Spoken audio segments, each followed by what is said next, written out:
Last year, I decided to force myself to draw an entire comic book from scratch, and this happened.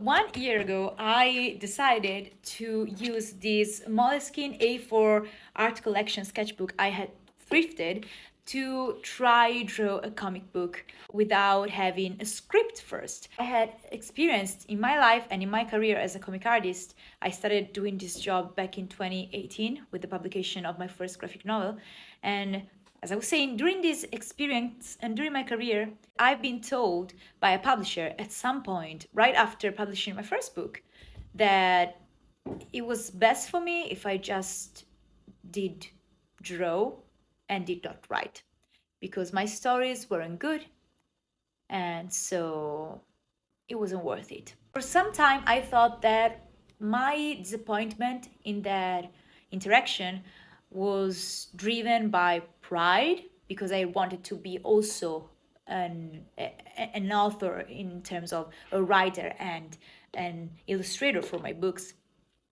But then I realized that there are so many people that I truly deeply admire that are just writers or just artists, and they are complete in their craft, and they feel complete in their craft even from us viewers and readers. So I started realizing that what I felt was a wound.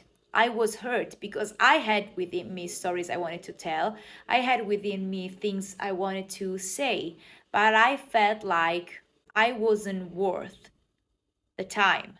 I thought I wasn't worthy. I thought I was not enough.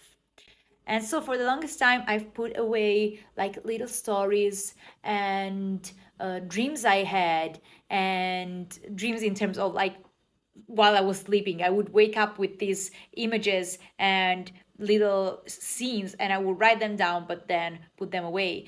Poetry I had written, all stuff that I was like, okay, this has been either rejected from other things, or I don't think those are enough. Let me put them all away. And then last year I was like, you know what? Let me stitch them together. Let me see what happens. Let me play Exquisite Corpse. You know, it was a surrealist game. I'll put the explanation right here eventually. Let me play Exquisite Corpse with myself. Let me put together things and see what comes out.